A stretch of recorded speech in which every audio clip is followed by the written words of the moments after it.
کے لیے اونٹ اور گھوڑے بن جایا کرتے تھے، ان حدیثوں کا کیا کرو گے؟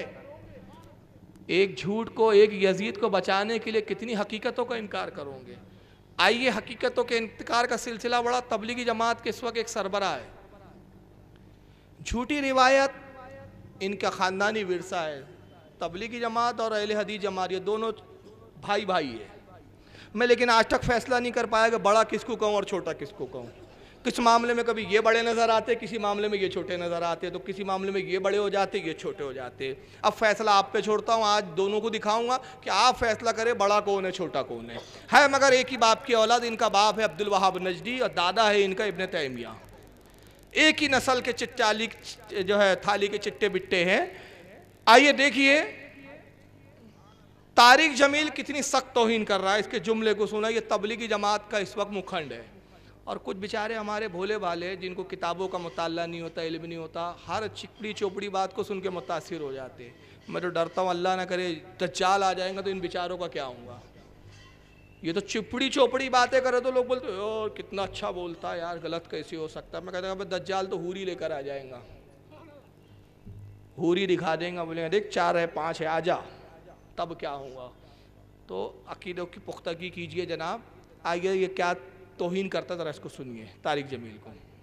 آپ سوئے ہوئے تھے، آنکھ لگے، کبھی کبھی آپ ایک چادر اوپر ایک تہمد نیچے، آپ چادر اوپر لیے سو رہے تھے، کرتا نہیں، چادر اوپر سے ہٹ گئی.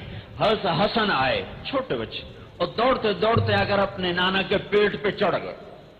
آگے ناف نظر آیا تو بچے کو یوں نظر جیسے یہ سوراخ ہے. اس نے وہیں دھار ماری پیشاب کی، وہیں دھار ماری پیشاب کی. اور جب پیشاب کی دھار ماری تو آپ کی آنکھ کھلی تو آپ چپ کر کے لیٹے رہے. بات سمجھ میں آئی؟ کہتا امام حسن آئے، چھوٹے بچے ایکٹنگ بہت کرتا ہے، یہ بہت بڑا ایکٹر ہے. چھوٹے بچے رسول اللہ بیٹھے تھے، پیٹ کھلا ہوا تھا، آپ کی ناف دکھ رہی تھی، ناف جس کو بومنی بھی بولتے ہیں. امام حسن آئے، ان کو لگا یہ سوراخ ہے. معاذ اللہ امام حسین اتنے نادان تھے کہ ان کو ناف اور سوراخ میں فرق نہیں معلوم تھا. تو وہاں کیا کیا، میں جملے نہیں کہہ رہا ہوں، وہ وہاں پہ ڈالا اور وہاں دھار ماری. پیشاب نبی کے پیٹ پر بہہ رہا ہے، نبی پڑے ہوئے، دیکھا منہ پہ پڑے. توہین نبی بھی ہے اور توہین امام حسن بھی ہے. اس جاہل کو کون سمجھائے کہ یہ وہ شہزادے ہیں کہ شعور تو ان کی بارگاہ سے بٹتا ہے. سبحان اللہ. تو نے ان کی بارگاہ سے کچھ فیض لیا ہوتا تو ایسی بے شعوری کی بات نہیں کرتا. تاریخ تو نے پڑھی نہیں ہے طارق جمیل. تیرا تو کام ہی بوریا گھومنے لے کر گھوم کے تیرا عقل خراب ہو گئی ہے. دھوپ میں گھومیں گا عقل خراب ہو جائیں گی. میں بتاتا ہوں امام حسن کی ذات کیا تھی. سننا چاہتے ہیں آپ؟ مولا کائنات کے بارے میں اللہ کے رسول نے فرمایا تھا. آئیے پہلے وہ حدیث بھی سنا دوں. اس حدیث پر بھی کچھ لوگوں کو انکار ہے بھائی. پتہ نہیں کیا پڑھیں گے، اللہ جانے کیا کریں گے، میں نہیں سمجھ پاتا ہوں. حدیث کیا ہے؟ میں سند چھوڑ رہا ہوں، وقت بہت بچانا ہے مجھے. النبی صلی اللہ علیہ وسلم قال، سرکار سے روایت کہتے ہیں سرکار نے فرمایا، قال نبی نے کہا، من کنت مولاہ فعلی مولا. سبحان اللہ. میں جس کا مولا، علی اس کا مولا. سبحان اللہ. حق ہے. اب جو نبی کو مولا مانتا ہے وہ علی کو مانے گا. اب یہاں تو لوگوں کو نبی کے مولا ہونے پر ہی ڈاؤٹ ہے، تو علی کا نمبر تو سیکنڈ ہے. من کن تو مولا. لیکن بات بتا دوں، مولا علی کا مولا ہونے سے انکار نہیں کرتے، کام چلنے والا نہیں. کیونکہ میں اس کی ایک پس منظر بتاؤں. اس حدیث کی خاصیت، ذخائر حدیث میں ایسی لاجواب حدیث میری نظر سے تو آج تک نہیں گزری. اللہ کرم ہے، 6,500 کتابیں میری اپنی ذاتی لائبریری میں ہیں. سبحان اللہ. اللہ کا فضل ہے. اپنے مطالعے کی بنیاد پہ بول رہا ہوں، تحقیق اور دعوت دے رہا ہوں کہ آپ بھی تحقیق کیجئے. یہ واحد ذخائر حدیث میں وہ حدیث ہے جس کے راوی 10 مبشرہ ہیں. سبحان اللہ. 10 صحابہ جن کو رسول اللہ نے دنیا میں جنت کی بشارت دی تھی. کسی حدیث پر 10 مبشرہ 10 کے 10 جمع ہو جائے، تاریخ ذخائر حدیث میں ایسی کوئی حدیث ہی نہیں ہے سوائے من کنت مولا فہذا علی مولا کے. سبحان اللہ. یہ واحد وہ حدیث ہے. اور یہ تو 10 مبشرہ ایک فضیلت، اور دوسری اس کو 30 صحابہ نے روایت کیا. کتنے صحابہ نے؟ 3. اب میں تخارج پڑھوں گا نا تو بہت لمبی ہو جائیں گی. کن کن نے لکھا؟ تاریخ کبیر میں امام بخاری نے نقل کیا اس کو. سب سے پہلے تو امام بخاری کا ہی نام سن لیں آپ.